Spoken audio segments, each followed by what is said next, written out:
Salmos 77:11. Lembrar-me-ei, pois, das obras do Senhor. Certamente que me lembrarei das tuas maravilhas da antiguidade. Meditarei também em todas as tuas obras e falarei dos teus feitos. O teu caminho, ó Deus, está no santuário. Que Deus é tão grande como o nosso Deus. Tu és o Deus que fazes maravilhas. Tu fizeste notória a tua força entre os povos. Com o teu braço remiste o teu povo, os filhos de Jacó e de José.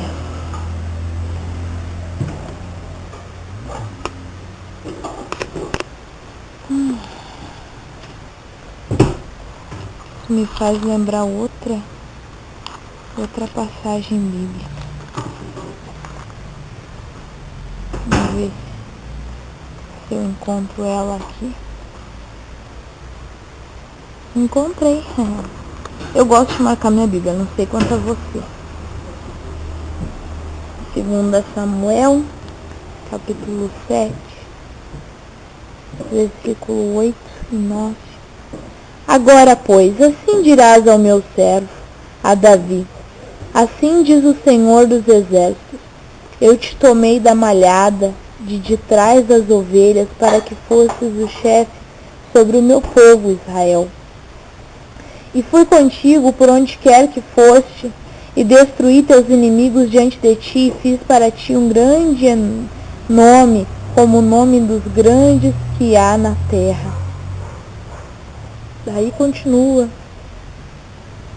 falando do que Deus fez e tal. Não é interessante Deus gostar de lembrar as pessoas da onde que Ele tirou elas? Não é interessante o quanto nós olhamos para nós mesmos? Perdão, passa ônibus e coisa aqui. Não é interessante como nós somos obrigados a olhar para nós mesmos quando nos vemos diante da palavra de Deus? Que nem tem uma música da Daiane Damasceno, né? Que ela canta: quem eu sou, quem eu era, assim. Quem a gente é hoje? Quem a gente era? De onde Deus te tirou? Ou quem sabe, de onde Ele está te tirando? De onde Ele quer te tirar? Quem sabe você que ainda não se entregou completamente a Deus? As pessoas têm muita dificuldade nesse assunto e eu percebo isso. É difícil você vê assim, pessoas realmente que dizem: não, eu quero me entregar, eu estou disposto, eu sei que eu não estou totalmente entregue a Deus e eu quero fazer esse compromisso com Deus, eu quero me entregar a Ele. Não é todas as pessoas, é raro, sabe? Infelizmente, essa é uma realidade. Hoje em dia é a era da tecnologia, a era da inovação, é a era, né, onde as pessoas, elas trabalham, compram o seu carro, compram sua casa, constrói a sua empresa, constrói a sua carreira, faz a sua faculdade, alguns até vão na igreja, mas não é aquele envolvimento, sabe?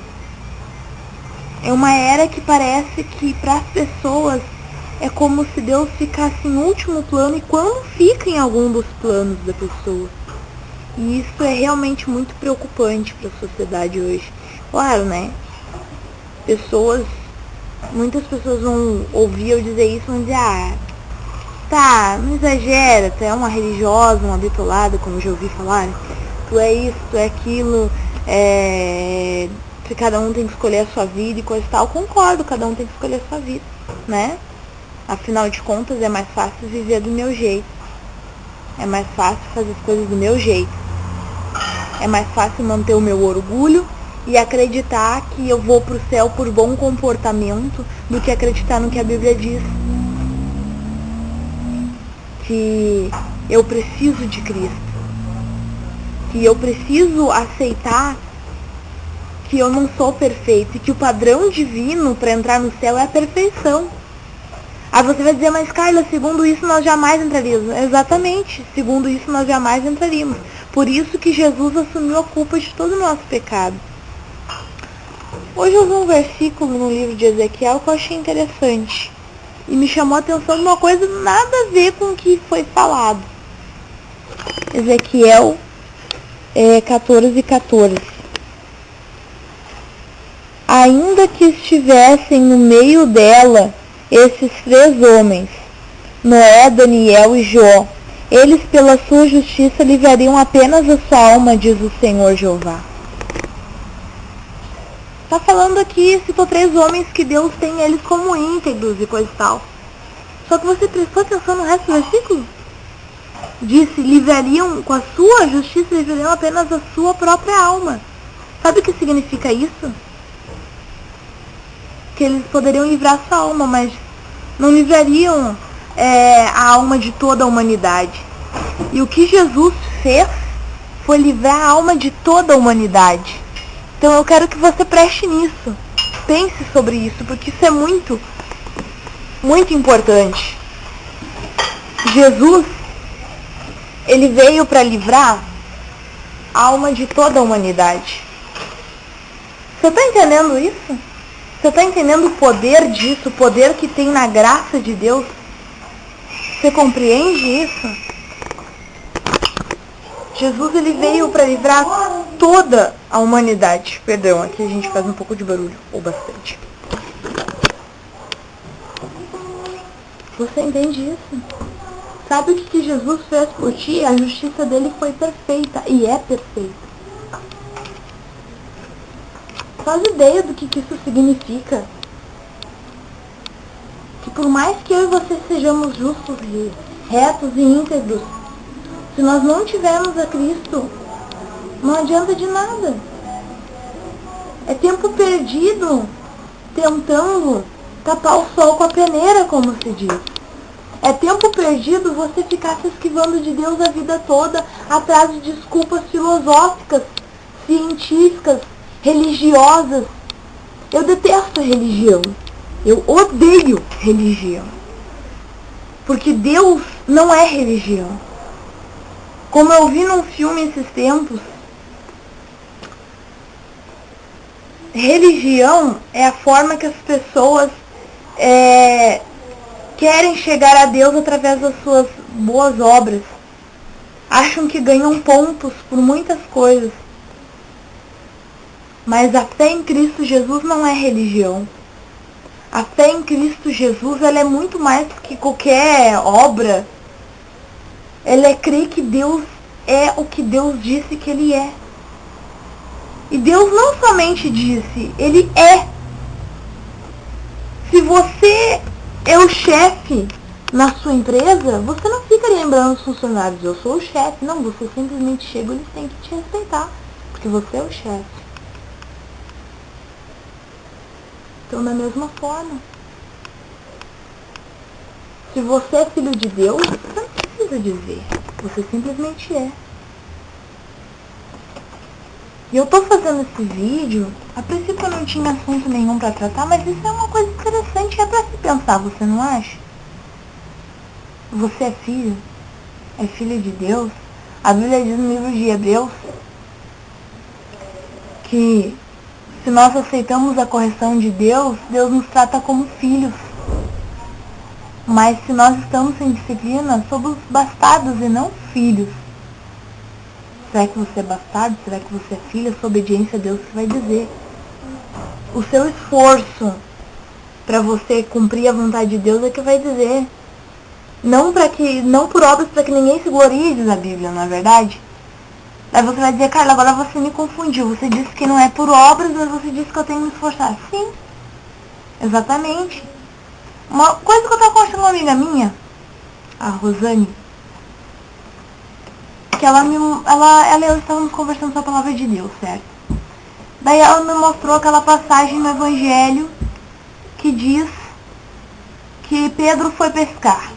E ele passou a noite toda pescando, tentando pescar, na verdade, né? Porque pescar mesmo, ele não pescou nada.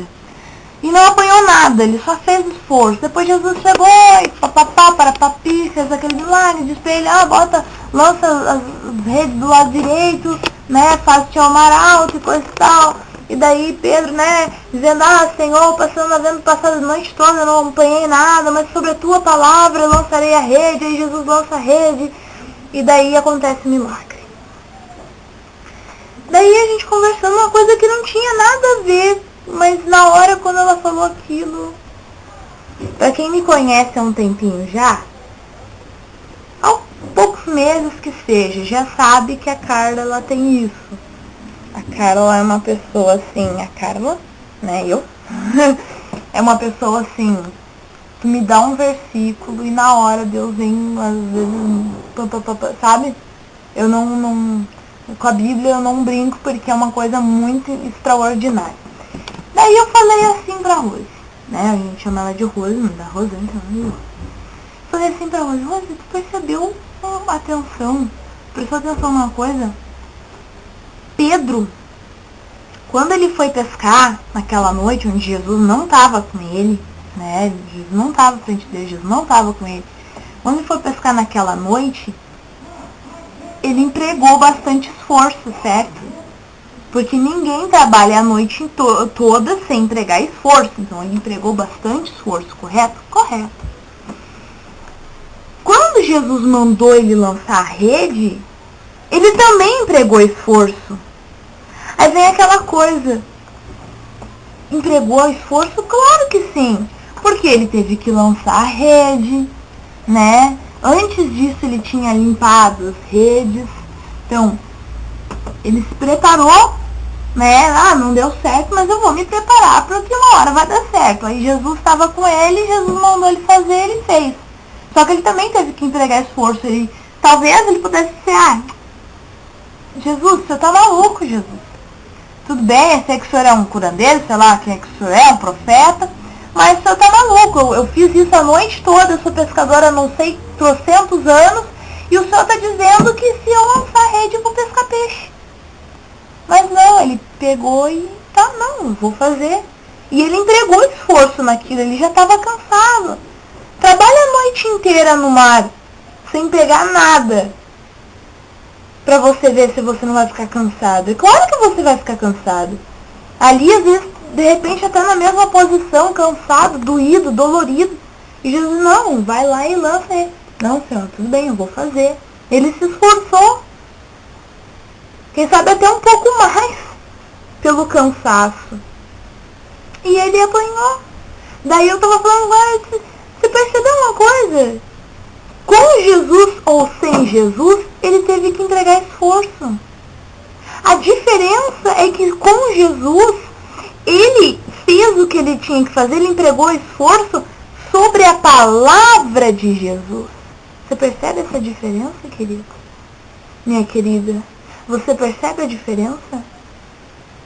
Quando você pode entregar um ótimo esforço, mas se não for conforme a palavra de Jesus, você não vai pescar nada. Você não vai chegar em lugar nenhum. Você pode pensar que você chega, que você tem entendimento, até preparar as redes para mais adiante, mas você não vai conseguir. E sabe por quê? Porque falta a palavra de Jesus, falta o principal. Agora também, Jesus ele não vai mandar se você não se esforçar. Tem gente que diz, mas Deus não fala comigo, e você para ouvir, e você se prepara para que se Ele mandar você fazer uma coisa, você vai fazer, e você se prepara para abrir mão de algo, você se prepara para quebrar o seu orgulho, e você se prepara para ouvir a voz de Jesus? Ou não? Não me responda, não precisa me mandar um e-mail dizendo com o que você faz ou me deixar um comentário, ou você curtiu ou não curtiu o vídeo. Se você quiser curtir ou deixar um comentário, amém, graças a Deus, obrigada pela sua participação. Eu gosto, fico muito feliz, inclusive, tá? Mas pense nisso, entre você e Deus. Você se prepara para ouvir a voz de Deus? Ou você quer que Ele venha em uma nuvem? Ou você quer que Ele brade do céu? Tem gente que quer que Deus faça um negócio mágico. Pegar uma cartola, uma varinha e plim! Aconteceu um milagre. Mas ela não está disposta a se sacrificar, Ah, mas sacrifício não é de Deus. Não tô falando de dinheiro, disso, aquilo. Não. Dinheiro não é nada. É papel colorido. Tô falando de alma. Tô falando, a Bíblia diz no livro de Romanos, se não me engano, ou é Coríntios. Eu vou conferir. Mas eu acredito que é Romanos, sim. A Bíblia fala no livro de Romanos. Deixa eu abrir aqui. Ah, acertei. Romanos 12:1, ó. Rogo-vos, pois, irmãos, pela compaixão de Deus, que apresenteis o vosso corpo em sacrifício vivo, santo e agradável a Deus, que é o vosso culto racional. Não está falando aqui simplesmente de um culto, de você ir na igreja e frequentar um culto. Não. Está falando de você se apresentar a Deus. De você se lançar nas mãos de Deus. De você ser um sacrifício vivo, agradável, santo na presença de Deus. Mas tem gente que não quer isso, não está disposto a isso. Por quê? Não é difícil.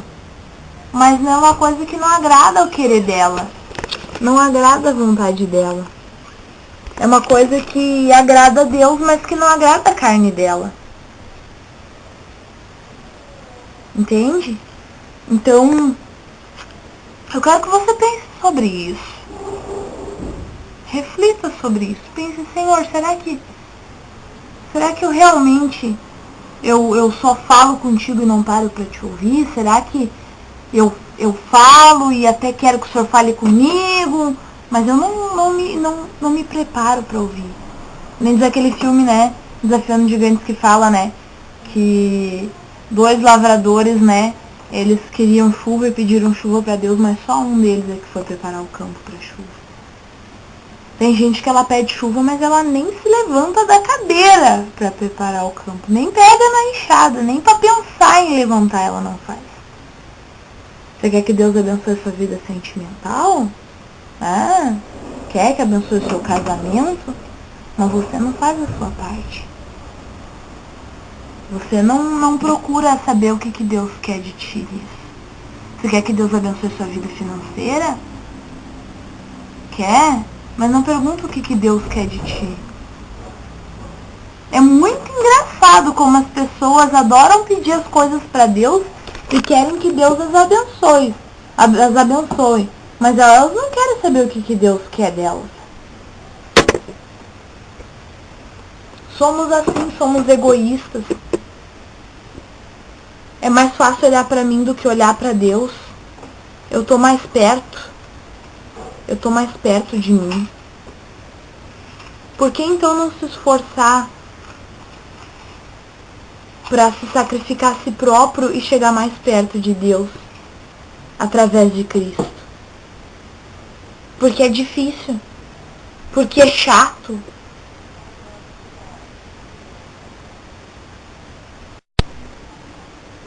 Miqueias 6:8. Ele te declarou, ó homem, o que é bom e o que é que o Senhor pede de ti, senão que pratiques a justiça e ames a beneficência e andes humildemente com o teu Deus? A voz do Senhor clama a cidade, e o sábio verá o teu nome. Ouvi a vara e quem a ordenou. Sabe qual é a vara? A vara da palavra de Deus. A vara da justiça de Deus. A vara não é só correção, não. A vara da correção. Não, é a vara da instrução. É a vara que te aponta para onde que tu deve ir. É a vara do entendimento, do conhecimento de Deus.